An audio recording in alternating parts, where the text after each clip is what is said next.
What's up, good people? Mark Holmes here, and as always, I want to say thank you all for watching, commenting, subscribing, being part of the Joe Boo Sports Report. Without you guys, as well as you ladies, you know that this literally does not work. I hope everybody's having a great Taco Tuesday.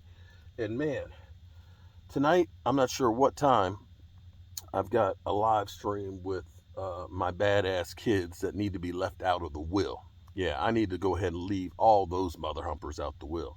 They ain't getting their hands on the red brick house. They are not getting their hands on the red brick house. I can tell you that right now. So anyway, we'll do this live stream tonight and stuff, and get the hype going for the season and things.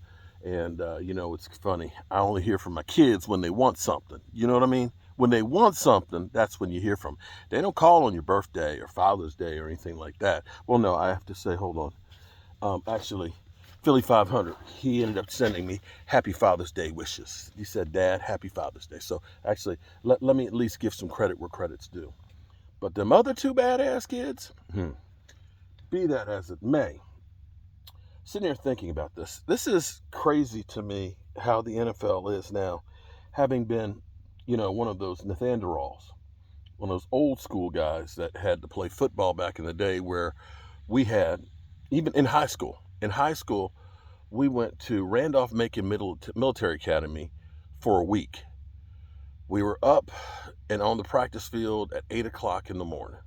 We had 8 o'clock practice, then we had meetings afterwards, we had weightlifting, we had a special teams practice at 1 o'clock, and then we had a full team practice in pads. All these were in pads at 4 o'clock.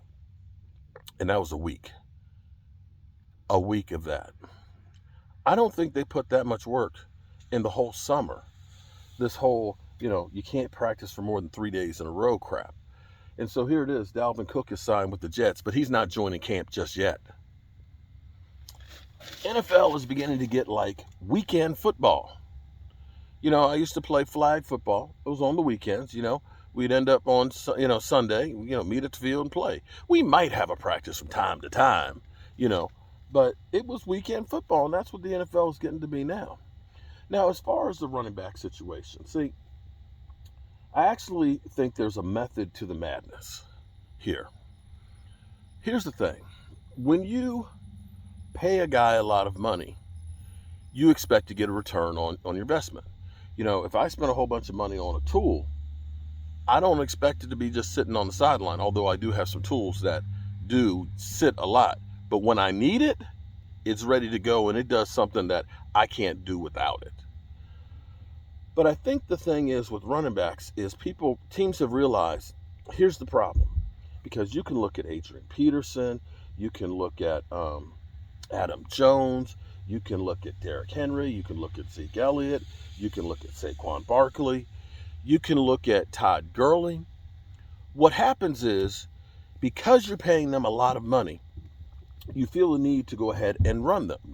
The bellwether back. They're carrying the ball 25, 30 times a game. And what happens, they're doing great. They're doing great. But you only have so many runs and so many hits on your body. And by the time the end of the season comes through, you're battered and bruised. And you're not the same guy you were to start the season. Saquon, for example, his best running was the first half of the season. Second half of the season, I don't think he made a 100-yard game. And so the problem for you is when you need them in the playoffs, they're toast. The last 2 years with Zeke, before he hyperextended his knee or had the other knee issue the year before, he was averaging like high 4s yards per carry. He gets that nick, and he's not the same. And come playoffs, you're getting 25, 28 yards. So the new philosophy is if we have lesser backs that don't cost as much money, okay? You're the Eagles. You spent $4 million for running backs altogether. Then that means as opposed to Zeke, I got $12 million I can spend in other areas to reinforce the troops. And the thing is, I might be able to have a lesser back who may be better than Zeke Elliott come playoff time because he doesn't have all the miles on him. You follow me? Because he's only carried the ball, 10 or 15 times at most a game, that he's more fresh. And so you see where that philosophy actually has some validity to it. And that's why you see teams with running backs, they're like, oh, he's a no-name back. He's only got 600 yards in the season. But there's a lot to be said for a guy who is fresh. Because in the end, from this point forward, it's not about getting stronger, because you don't get stronger. You get weaker as the season goes on. So you're better off having a guy who is 100% ready to go. And I'm trying to remember what year it was that the Eagles had so many injuries, and you saw their backups come in, and their backups were playing better than their starters, which people looked and said, how is this bum playing better than the starter? Because they're fresh. They're 100%. The guys that have been playing all season, they ain't 100%. They are clearly better players when healthy, but they ain't healthy anymore. So that's where I see the paying Zeke Elliott or paying the Dalvin Cook. You get Dalvin Cook, you don't want to Tony Pollard him. You're not going to put him 10 or 15 runs a game. You're going to look and say, we're paying $8 million. We got to run this mother humper. So that's the flaw in the philosophy of the other players. So that's just my thoughts here. I've been underneath this house by myself with the insulation getting itchy and scratchy.